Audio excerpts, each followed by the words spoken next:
what is the point about this? Well, the point is for a country that acts as an anchor for Europeans around the world. If something goes bad in France, if whites become a minority in France, where can they go? Another question, why aren't the whites in South Africa already given refugee status by every majority white country on the planet? That's something New Europe would do. Maybe Eastern European countries will let them in, maybe not, maybe they'll let some in, who knows? The point is to have a country that looks out specifically for the interests of white people in a way that the United States today simply does not. It would actually be rather similar to how Israel functions as a place that all Jews can go to if things get bad where they are. And I personally think every race or every religion, every identifiable group of people should have some carve out on the planet that they can go to, that can be a place for their people, their homeland. There are two basic ways the white ethno-state could form that I see.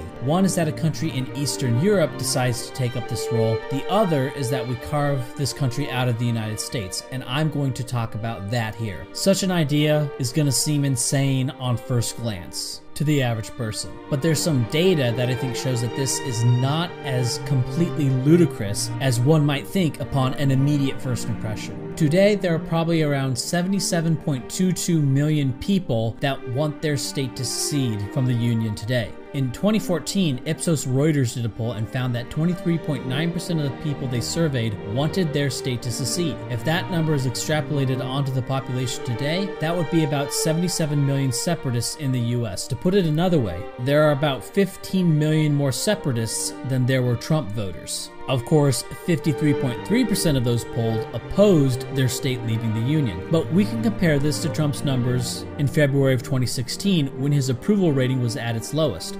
Trump had a 33% approval rating to 60% disapproval, which was a 27-point gap. Compare this to the support of your state seceding having a 29.4-point gap between approve of it and disapprove of it. In particular regions and times, this number is higher. In California, it was 32% in January of 2017, and in the Southwest in 2014, it was 34% supporting their state leaving the Union. In addition, 40% of Texans supported their state seceding if Hillary won during the Trump-Clinton campaign. The general support for secession is not as low as you might think, and it is very malleable, and it only needs to break 50% in a few places for it to become actionable. It doesn't necessarily need to break 50% across the whole United States, for example, for Texas or California to secede. Now, based on polling on Charlottesville, we can infer that there are about 12.9 million people willing to tell a pollster that they strongly support the alt-right in August of 2017. About 4% of those polled said that they strongly support the alt-right. There's about 323 million people in the US. That works out to about 12.92 million. These states here, colored in green, have a combined population of slightly less than 5 million. If we had enough agency and coordination, we could take it. You don't have to join some commune, just move to those states. Besides, they're nice states.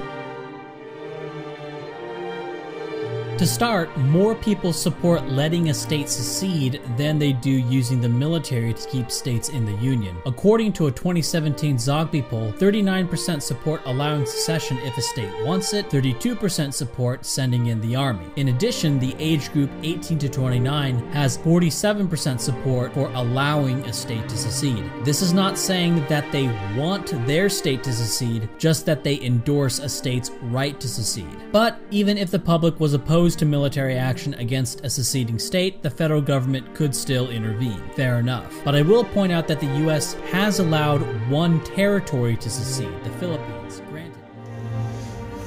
I'm always fascinated by alternative hypothesis. Like, he's capable of not actually understanding any disciplines that he speaks on.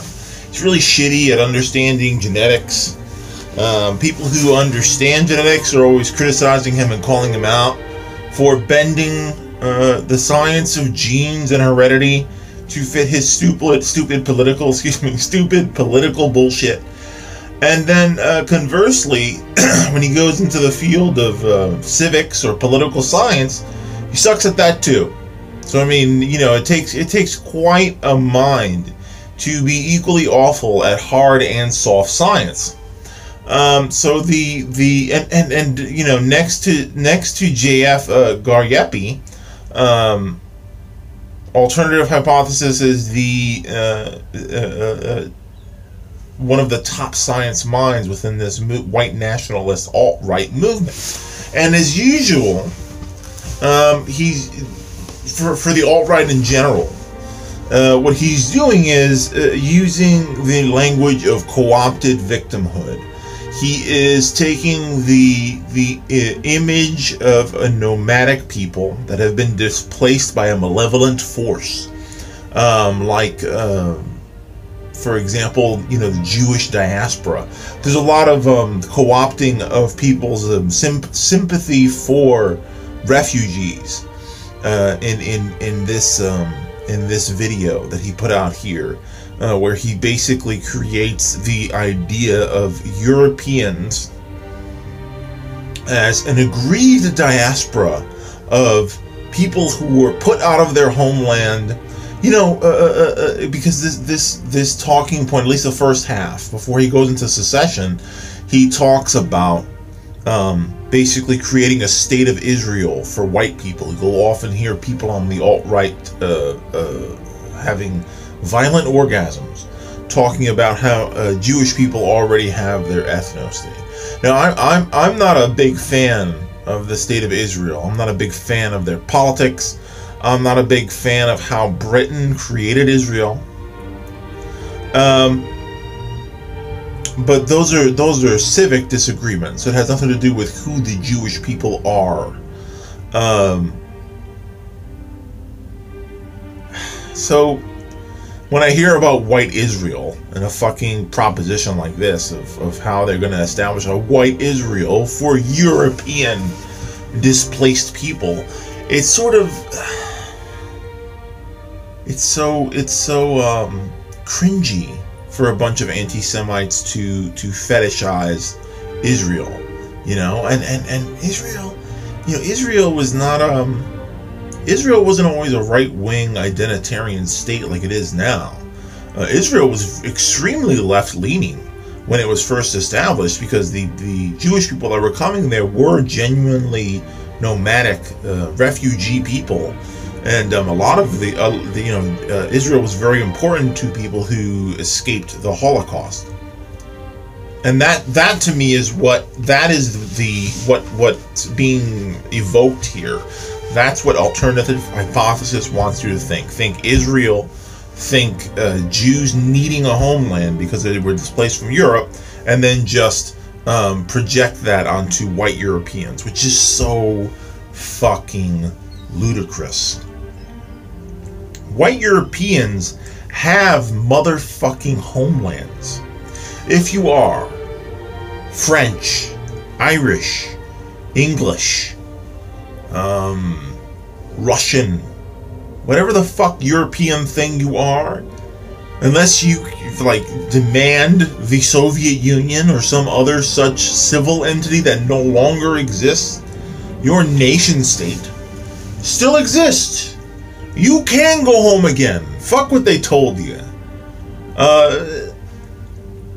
The reason that they use this idea of no, white homeland doesn't exist is that there's no homeland intolerant enough for white nationalists. There's no homeland that exists to the exclusion of the entire world. They want to create an isolationist state.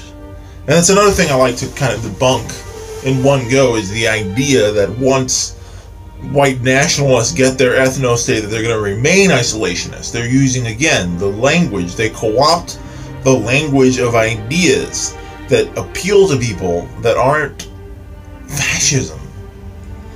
So, we've been down this road before. Hitler talked about defending his people, and then it became a hyper-imperialist race war abroad to, number one, use a lot of this white liberation language. So they're going to talk about how they need to liberate other white people around the world.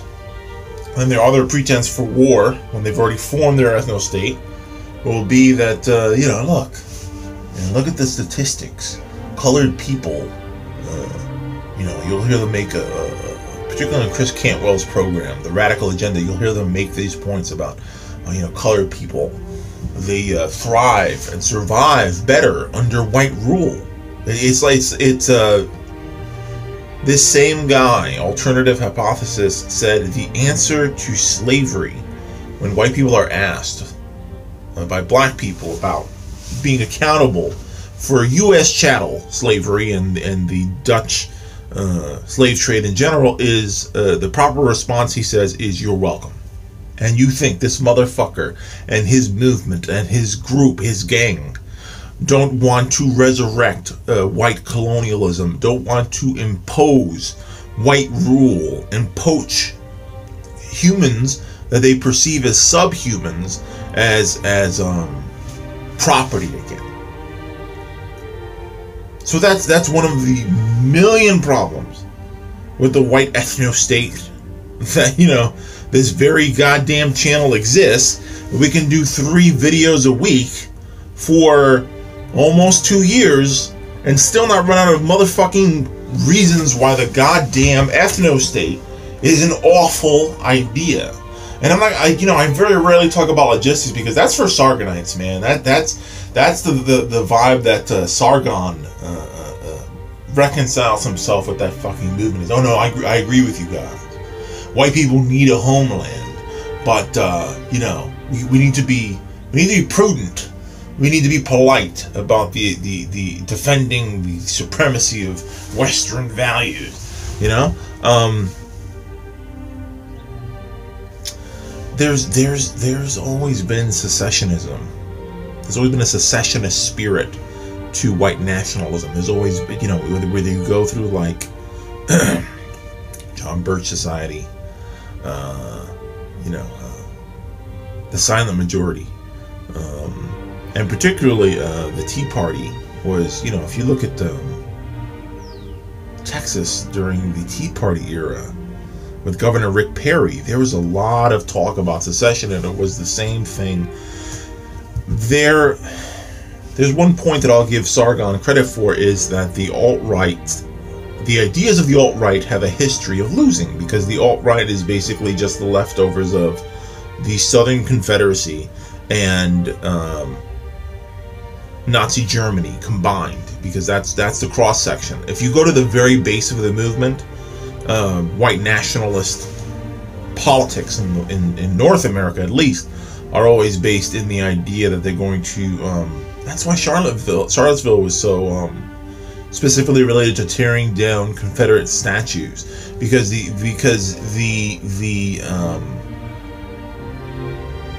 truth about the Confederacy, you know, the South getting over aggrandizing a bunch of supposed rebel douchebags as heroes. You know, if the South is no longer allowed to idolize the Civil War, then it's going to be really hard for the white nationalist movement to sell their shitty ideas to the next generation, because the South, the American South, will ease up. And this also happened in Europe with Germany, where they want to like get Mein Kampf unbanned.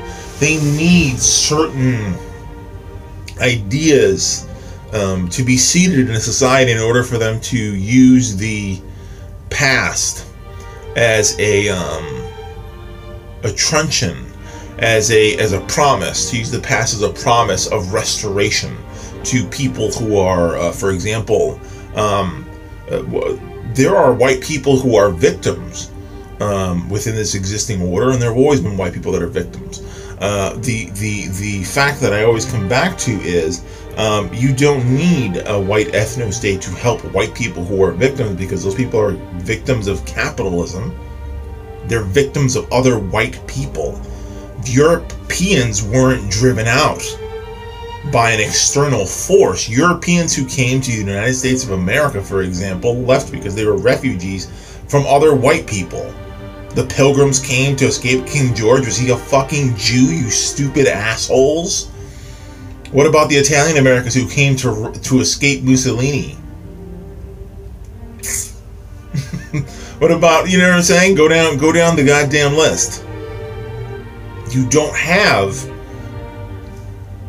European Americans who came here under circumstances of being forced out by non-whites. Clean your own house first.